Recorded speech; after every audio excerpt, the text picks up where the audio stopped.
projet bi ni mu ñëwee ci dëkk bi wax dëgg yàlla am na lu ñu ci xam lu bëree bëri ndax mën nañu wax ne daanaka ñooy point vocalu projet bi fii ci dëkk bi ndax bi ñuy lancé projet bi monsieur le maire moo demoon mais nag wax dëgg yàlla riposte taxawaayam ak bi mu ñëwee balaa ñoo indi projet yi di def lenn dañoo dugg ci communes yi wala ci arrondissement bi village par village bu ñu dem dañuy waxtaan ak population bi ci projet bi li ñu leen bëgg indil ni ñu ko gisee ak li leen projet bi jëriñ ñi gis ne nit ñi am nañ ci te loolu gàttandu ko. waaw projet bi mën naa wax ne nag am ba yaatu na ndax du ma wax ne ci dëkk bi rek arrondissement commune bi bëri na ay groupement ak ay CIE yoo xam ne projet bi sax moo leen taxawal bokk bëri na lool ay groupement am na ay ferme yu ñu créé yoo xamante ni ñoom ñoo tax ñu créé ko am na ay départ yu bëri daal yu ñu démarré lu ci mel ni Albreton bii nii ak kii bu ñu clôturé nii pour pépinière bi ak beneen bu ñu taxawal ci Arafat boo xam ne moom itam pépinière communautaire la war a doon pour commune Missirah Wadène yëpp kon mën naa wax ne li ci liggéey nag fii femmes yi doon liggéey fii daaw fii ren dañoo kii waaye daaw maraîchage bu mag lañ fi defoon li fi doon liggéey presque mën na ay 80 nangam femmes daaw fi lañ noor di liggéey. li doon seen jafe-jafe nag mooy problème mu financement lañ xawoon a am manque de moyens dañ xawoon a am ndax mairie moo leen ci doon jàppale te mairie itam dafa am foo mu mën a yem ci gafukaam di ko jël di ko joxe parce que luñ prévoir ci budget su fekkee dafa la bett dafa am loo mën a yëkkati rek dimbalee ko seen i waram su loolu jeexee nag bu ñu amatul lu ñu fayee ndox mi rek day arrêté. parce que dañoo gën ci njëriñ li fi jigéen ñi am ak bi mu ñëwee dañoo gis taxawaay bi projet bi am bi ñu koy taxawal dafañ am ñaari at yoo xam ne dañoo am tardement ci projet bi ci lancement bi bu ñu ko lancé dafa am ñaari at yoo am tardement moo tax ñu doon ñaan pour suñ ko mën a prolongé ko ñu yokk ko ndax mbir bu taxawul bu baax amul suivi bu ñu ci war a am soo léegi projet bi demee rek day nax saay. waaw su fekkee am na njeexintal li mu am mooy femme bi wax na ko léegi xam nga loo gis rek wàññi bu ne ci benn lay dalee ndax tey comme jigéen ñi seen ndaje yi ñuy dajee rek ak jàppalante bi ñuy jàppale solidarité bi ñuy def ci biir rek comme bi leen di kii defal formation yi mu leen defal ak waxtaan yeeg yooyu tax na ba ñu suudewu ci ba ñu ngi ci am ñoom seen biir ñu ngi am revenu yoo xam ne seen biir lii moo leen ko may seen biir ak jàppalante yi ñuy jàppalante ba am ci seen ay kees ba ku soxla daanaka dootul ngay def ay pere ak yooyu noonu seen biir mën nañ laa jël seen kees lebal la nga dem toppatoo sa activité ndax tey bu ñu amoon lu mel ni mini forage bu ñu ko amoon fii nga xam ne duñu wékku ci Flexio dafa sonal fii ndax problème mu ndox lañ am suñu bëgg a bay noor ak nawet su amul ndox day am jafe-jafe même pépinière bi ñu bëgg a def Arafat te projet bi jël ko ba pare boobu itam bu ñu amul daanaka bu ñu amul mini forage ëllëg dañuy indil jafe-jafe waaw pour ñu mën di ndox mi di ko jënd di ko arrosé garab yeeg yooyu day indi jafe-jafe. xam nga projet bi bu mu ñëwee comme li ñu waxoon ak comme ni ñu démarré ak fi mu mujjee dafa doon loo xam ne xam nga mairie ak lu muy doxee rek moom da koy budgétiser lu mu budgétiser rek mën koo programmer wala leen lu muy doon maire mooy dem wuti ay moyens ñu def ko mais loolu bokkutoon ci plan wu mairie. pour ne moom mooy jël en compte fii ndox mi. waaw ñoom bu ñu demee ba def maraîchage nag ba mu jokk ñoom ñoo doon plaider pour maire jàppale leen ci facture yi mais xam nga Flexio moom du xaar pour may la temps nga mën a dem lijjanti ji mën a ñëw fay Flexio du xaar loolu moom su boo ku biiram jotee su ñëwee rek moom day coupé.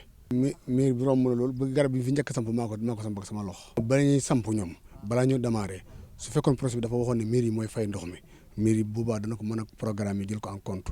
mais waxuñu woon ne mairie mooy fay ndox mi en compte dañu waxoon ne ferme ay ferme la ñuy defaral ay ferme agricole la ñuy def ak ay naka la ay pépinière yooyu la ñu waxoon la ñuy def bi ñu ko waxee ñu defaral ñu ay CIE ubbi la ñu ay compte man sama dëkk am naa CIE boo xam ne maa ko porté woon nangu moo sax laaj nit ñi xaalis man maa versé xaalis defar CIE defar lépp mais ba léegi boobu ferme agricole la woon boobu amul dara defuñu fa dara bu Arafat bi.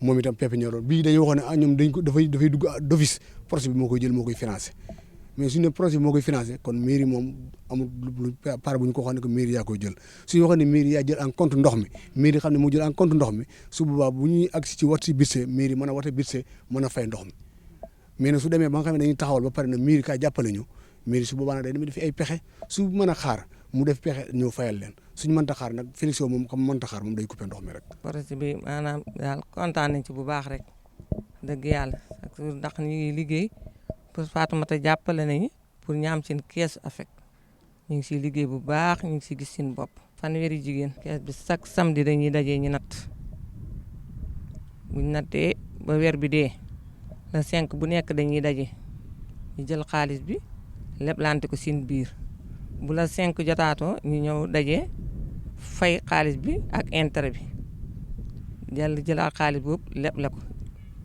pour xam nga kees moom doo ko widd ba mu jeex soo jëlee li nga xam ne mooy ndey ji nga leble ko bàyyaat fi intérêt yi pour ëllëg bu fekkee rëq-rëq dab na la bu weer diyaatoo la 5 ñu ñëwaat dañuy natt ba la 5 chaque samedi dañuy daje si tool bi ñu natt la 5 bu jot ñu ñëw fay jëlaat intérêt bi jëlaat xaalis bi leble ko bàyyaat intérêt bi foofu. dañuy jënd ak jaay ñii ngi ci lëjum bi ñii ñu ngi da ay table yu sew ak ay ataaya ak yooyu da ngay jaay daal wax dëgg yàlla. ñàkk ndox bi daal moom moo indi problème bi. defoon nañ fi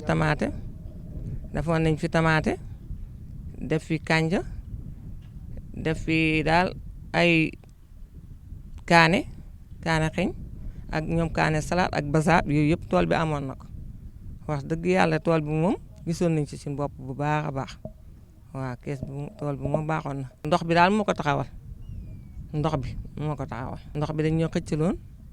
dañoo xëccaloon ci forage bi dugaloon nañu benn tuyau dañoo dem ba yàgg nag ndox bi arrêté ñun xamuñ nag lan moo tax ñu arrêté ndox bi parce que Fatoumata dox na ci ay jéego ba sonn indiloon nañ itam ay jiw waaye comme amoon ndox xam nga boo amul ndox doo liggéey ñàkk ndox googu nag moo arrêté tool bi. tur ndox bi xam nga ñun ba ñuy commencé door ci ndox bi tool bi dañoo waxoon ne sous-préfet waxtaan na ak monsieur le maire pour maanaam wàllu ndox bi daan tam ñun waxuñu ne li ngeen di liggéey ci tool bi si ngeen di fay ndox bi ñu dañoo toog rek ndox bi arrêté waaw léegi nag Fatoumata ñun ko doon xaar sa xam ndax ñun liggéey rek lañ bëgg bu ñu amee ndox daal liggéey lañ bëgg. ñu jàppale ñu si ndox bi rek ñun ñu continuer si liggéey parce que wax dëgg tool yi moom mooy jàppale nit ñi ndax biñ fi duggee ba léegi gis nañ suñu bopp ci kees gi te tool bi moo tax ñu am kees bi Fatoumata bi mu ñëwee la ñu formé ci kees bi ñu dugg ci kees bi te loolu yëpp tool bi moo ko waraloon kon nit ñuy ñaanaat pour ñu jàppale ñi ñu am ndox mën a liggéeyaat kees bi wax dëgg xaalis bi moom bëri na dañuy leblante parce que ay temps nga leble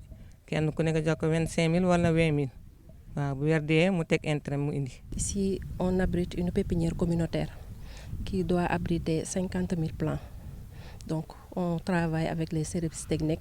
Exemple, les eaux et forêts, c'est eux qui vont gérer ici avec la communauté, avec les femmes aussi, des groupements de femmes pour faire quelques activités, des maraîchages à faire et aussi des formations sur comment planter les arbres. Le projet a déjà démarré parce qu'on a démarré avec l'Arboretum d'abord. On a fait des formations avec ISRA. Il a formé les femmes. Comment reboiser, comment les techniques maraîchage. On a commencé déjà avec les femmes des maraîchages. On avait commencé, mais on avait des problèmes d'eau. Jusqu'à présent, on n'a pas encore réglé ce problème. C'est ça. Sinon, vous allez trouver ici les femmes qui arrosaient, qui plantaient des salades, beaucoup de choses. Ils travaillent ici. Les femmes travaillent ici avec leur caisse d'épargne et de crédit aussi. Ici, les difficultés, c'est juste l'eau. Parce que c'est un raccordement et on devait payer. Parce qu'on avait demandé avant qu'est-ce qui va payer la facture. On disait parfois c'est la commune, l'appui de la commune. Depuis lors, on a fait des démarches.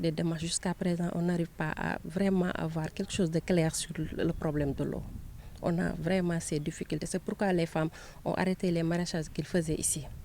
Ici, il y avait un impact. Parce que d'ailleurs, les femmes ici à Missirah-Wadène, vraiment, elles aiment travailler. Puisqu'elle aime travailler, on avait fait des formations, on donnait des semences, on donnait des matériels pour le maraîchage, mais juste le problème, toujours c'est l'eau.